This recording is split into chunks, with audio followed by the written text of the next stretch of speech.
Commercial gas cylinder ಅಭಾವದಿಂದ ಧಾರವಾಡದಲ್ಲಿ ಅನೇಕ ಹೋಟೆಲ್ಗಳು ಬಂದಾಗಿದೆ. ಇದರ ಬೆನ್ನಲ್ಲೇ ಇದೀಗ ಆಟೋ LPG ಕೂಡ ಇಲ್ಲಿ ಸಿಗ್ತಾ ಇಲ್ಲ. ಆಟೋ ಚಾಲಕರು ಜೀವನ ನಡೆಸೋದೇ ದುಸ್ತರವಾಗ್ಬಿಟ್ಟಿದೆ. ಧಾರವಾಡದ ಅನೇಕ ಕಡೆಗಳಲ್ಲಿ ಆಟೋ LPG ಗ್ಯಾಸ್ ಬಂಕ್ ಎದುರುಗಡೆ ನೋ ಸ್ಟಾಕ್ ಎಂಬ ಬೋರ್ಡು ಹಾಕಲಾಗಿದೆ.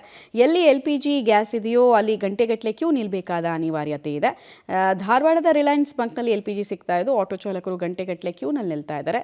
ದಿನದಲ್ಲಿ ಅರ್ಧ ದಿನ ನಾವು ಗ್ಯಾಸ್ ತುಂಬಿಸ್ಕೊಳ್ಳೋಕೆ ನಿಂತರೆ ಇನ್ನು ವ್ಯವಹಾರ ಮಾಡೋದು ಯಾವಾಗ, ವ್ಯಾಪಾರಕ್ಕೆ ಹೋಗೋದು ಯಾವಾಗ ನಾವು ಅಂತ ಆಟೋ ಚಾಲಕರು ತಮ್ಮ ಪ್ರಾಬ್ಲಮ್ಗಳನ್ನು ಹೇಳ್ಕೊಳ್ತಾ ಇದ್ದಾರೆ. ಬಟ್ ಇದಕ್ಕೆ ಸರ್ಕಾರ ಕೂಡಲೇ ಪರ್ಯಾಯ ಮಾರ್ಗವನ್ನು ಕಂಡುಕೊಳ್ಳುವಲ್ಲಿ ಇಲ್ಲಿ ತನಕ ವಿಫಲವಾಗಿದೆ ಅನ್ನೋದು ಗೊತ್ತಾಗ್ತಾ ಇದೆ. ಅಟ್ಲೀಸ್ಟ್ ಇದನ್ನು ಅಡ್ರೆಸ್ಸು ಮಾಡ್ತಾ ಇಲ್ಲ ಯಾರು ಕೂಡ. ಹೆಂಗೆ ಏನು ಅನ್ನೋದೇ ಕೆಲವು ಸಚಿವರಿಗೆ ಮಾಹಿತಿ ಇಲ್ಲ. ಈ CNG PNG ಬಗ್ಗೆ ಕೇಳಿದ್ರೆ ಏನದು ಅಂತ ಕೇಳ್ತಾರೆ. ಅಲ್ಲಿ ರಾಷ್ಟ್ರಗಳಲ್ಲಿ ಯುದ್ಧ ಆರಂಭ ಆಗಿರೋ ಹಿನ್ನೆಲೆ ಧಾರವಾಡದ ಬಹುತೇಕ LPG ಪಂಪ್ಗಳು ಕೂಡ ಏನಂತಿದ್ರೆ ಈಗ LPG ಖಾಲಿಗಿರುವಂಥದ್ದು.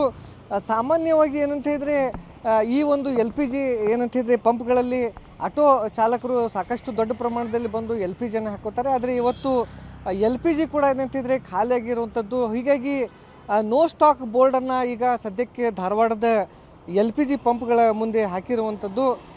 ಹೀಗಾಗಿ ಸಾಕಷ್ಟು ಆಟೋ ಚಾಲಕರಿಗೆ ಸಮಸ್ಯೆ ಕೂಡ ಆಗಿದೆ.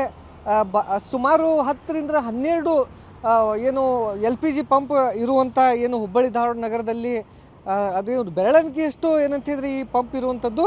ಅದರಲ್ಲೂ ಏನಂತಿದ್ರೆ 4-5 ಪಂಪ್ಗಳಲ್ಲಿ ಈಗ LPG ಖಾಲಿಯಾಗಿದೆ. ಹೀಗಾಗಿ ಕೆಲವೊಬ್ಬರು ಆಟೋ ಚಾಲಕರು ಏನಂತಿದ್ರೆ LPG ಖಾಲಿಯಾಗಿರೋದ್ರಿಂದ ಇದು ಪಂಪ್ನಲ್ಲಿ ಏನಂತಿದ್ರೆ ಒಂದು LPG ಖಾಲಿಯಾಗಿರೋದ್ರಿಂದ ಪಂಪ್ನಲ್ಲಿ ಆಟೋ ಕೂಡ ಏನಂತಿದ್ರೆ ಇಲ್ಲಿ ಹಚ್ಚಿ ಹೋಗಿರುವಂಥ ದೃಶ್ಯಗಳು ಕಂಡು ಬರ್ತಾ ಇದ್ದಾವೆ. ಬೆಳಗ್ಗೆಯಿಂದಲೇ ಏನಂತಿದ್ರೆ ಸಾಕಷ್ಟು ಪ್ರಮಾಣದ ಆಟೋ ಚಾಲಕರು ಬಂದು ಇಲ್ಲಿ ಏನಂತಿದ್ರೆ ಎನ್ಕ್ವೈರಿ ಕೂಡ ಮಾಡ್ತಾ ಇದ್ದಾರೆ. ಯಾವುದೇ ರೀತಿಯಾದಂಥ LPG ಏನಂತಿದ್ರೆ ಈಗ ಧಾರವಾಡ ನಗರದಲ್ಲಿ ಏನಂತಿದ್ರೆ ಸಿಗ್ತಾ ಇಲ್ಲ, ಶಾರ್ಟೇಜ್ ಕೂಡ ಆಗಿರುವಂಥದ್ದು.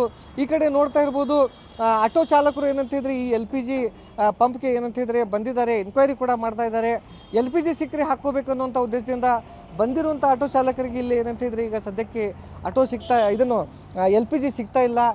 ಇಲ್ಲಿ ಬೋರ್ಡ್ ಕೂಡ ಏನಂತಿದ್ರೆ ನೋ ಸ್ಟಾಕ್ ಬೋರ್ಡ್ ಕೂಡ ಹಾಕಿದ್ದಾರೆ. ಹೀಗಾಗಿ ಆಟೋ ಚಾಲಕರು ಈ ಒಂದು ಪಂಪ್ಗೆ ಬಂದು ಏನಂತಿದ್ರೆ ನೋ ಸ್ಟಾಕ್ ಬೋರ್ಡನ್ನು ನೋಡಿ ವಾಪಸ್ ಹೋಗುವಂಥ ಪರಿಸ್ಥಿತಿ ಬಂದಿದೆ. ಮತ್ತೊಂದು ಕಡೆ ಏನಂತಿದ್ರೆ ಕೆಲವೊಂದು ಪಂಪ್ಗಳಲ್ಲಿ LPG ಸಿಗ್ತಾ ಇದೆ, ಅಲ್ಲಿ ದೊಡ್ಡ ಪ್ರಮಾಣದ ಏನಂತಿದ್ರೆ ಲೈನ್ ಕೂಡ ಇರುವಂಥದ್ದು. ಸದ್ಯಕ್ಕೆ ಅಲ್ಲೂ ಕೂಡ ಏನಂತಿದ್ರೆ ಹೋಗಿ ಏನು ಪರಿಸ್ಥಿತಿ ಇದೆ ಅನ್ನುವಂಥದ್ದು ನೋಡೋಣ. ಒಂದು ಕಡೆ LPG ಸಿಗದೆ ನೋ ಸ್ಟಾಕ್ ಬೋರ್ಡ್ ಕಂಡು ಬರ್ತಾ ಇದ್ದಾರೆ, ಮತ್ತೊಂದು ಕಡೆ ಕೆಲವೊಂದು ಏನು LPG ಪಂಪ್ಗಳಲ್ಲಿ ಸಿಗ್ತಾ ಇದ್ದರೂ ಕೂಡ ದೊಡ್ಡ ಮಟ್ಟದ ಏನಂತಿದ್ರೆ ಸರದಿ ಸಾಲಿನಲ್ಲಿ ನಿಂತು ಆಟೋ ಚಾಲಕರು ಈಗ LPG ಹಾಕಿಸುವಂಥ ಪರಿಸ್ಥಿತಿ ಬಂದಿರುವಂಥದ್ದು. ಇಲ್ಲಿ ನೋಡ್ತಾ ಇರ್ಬೋದು ಧಾರವಾಡದ ರಿಲಯನ್ಸ್ ಏನು LPG ಪಂಪ್ ಇದೆ, ಇಲ್ಲಿ ದೊಡ್ಡ ಮಟ್ಟದ ಒಂದು ಏನಂತಿದ್ರೆ ಸರದಿ ಸಾಲಿನಲ್ಲಿ ನಿಂತು ಈಗ LPG ಹಾಕಿಸುವಂಥ ಏನಂತಿದ್ರೆ ಕೆಲಸ ಇಲ್ಲಿ ಆಟೋ ಚಾಲಕರು ಮಾಡ್ತಾ ಇರುವಂಥದ್ದು. ನಿಜವಾಗ್ಲೂ ಸ್ವಲ್ಪ ಏನಂತಿದ್ರೆ ಆಟೋ ಚಾಲಕರು ಕೂಡ ಪ್ಯಾನಿಕ್ ಆಗಿರುವಂಥದ್ದು. ಯಾಕಂತಂದರೆ ಧಾರವಾಡದಲ್ಲೇ ಇರುವಂಥ LPG ಪಂಪ್ಗಳಲ್ಲಿ ಒಂದು ಕಡೆ 80 ರೂಪಾಯಿ ಇದ್ದರೆ ಮತ್ತೊಂದು ಕಡೆ 100 ರೂಪಾಯಿ LPG ಸಿಗ್ತಾ ಇರುವಂಥದ್ದು. ಅದು ಕೂಡ ಏನಂತಿದ್ರೆ ಸ್ವಲ್ಪ ಈಗ ಅಬ್ಜೆಕ್ಷನ್ ಬರ್ತಾ ಇದೆ. ನಮ್ಮ ಜೊತೆ ಇಲ್ಲಿರುವಂಥ ಏನು ಆಟೋ ಚಾಲಕರಿದ್ದಾರೆ, ಅವರು ಏನು ಹೇಳ್ತಾರೆ ನೋಡೋಣ. ಎಷ್ಟು ದಿನದಿಂದ ಈ ಸಮಸ್ಯೆ ಆಗ್ತಾ ಇದೆ ಅನ್ನೋಂಥದ್ದು. ಯಾಕಂತಂದರೆ ಇವರೇ ಈಗ LPG ಹಾಕ್ಕೊಂಡು ಬಾಡಿಗೆ ಹೊಡೆದು ತಮ್ಮ ಜೀವನವನ್ನು ನಡೆಸಬೇಕು. ಅವ್ರಿಗೆ ಸಮಸ್ಯೆ ಆದರೆ ಮುಂದೆ ಏನಂತಿದ್ರೆ LPG ಸಿಗದೇ ಇದ್ರೆ ದೊಡ್ಡ ಸಮಸ್ಯೆ ಆಗುತ್ತೆ ಅನ್ನೋಂಥದ್ದು. ಏನಾಗಿದ್ರೆ ಸಮಸ್ಯೆ ಧಾರವಾಡನಾಗ್ರಿ? ನಮಸ್ಕಾರ, ಎಲ್ಲರಿಗೆ ನಮಸ್ಕಾರ ಮಾಡ್ತೇವೆ. ನಾವು ಮೊದಲ ನಮ್ಮ ಆಟೋದವ್ರ ಪರಿಸ್ಥಿತಿ ಎಲ್ಲಿಗೆ ಬಂದೈತೆ ಅಂದ್ರೆ 5 ಪಂಪ್ ಅದಾವ ನಮ್ಮ ಧಾರವಾಡದಾಗ. 5 ಕಡೆ 5 ರೇಟ್ ಅದ. ಒಂದು ಕಡೆ 100 ರೂಪಾಯಿ ತೊಗೊಳತ್ತಾರ, ಒಂದು ಕಡೆ 70 ರೂಪಾಯಿ ತೊಗೊಳತ್ತಾರ, ಒಂದು ಕಡೆ 75 ತೊಗೊಳತ್ತಾರ, ಒಂದು ಕಡೆ 78 ತೊಗೊಳತ್ತಾರ. ಯಾವುದು ಒಂದು ಕಡೆ 85, ಯಾವುದು ನಮಗೆ ಒಂದು ರೇಟ್ ಎಲ್ಲೇ ಪಂಪ್ನಾಗೂ ಸಮ ರೇಟ್ ಇಲ್ಲ.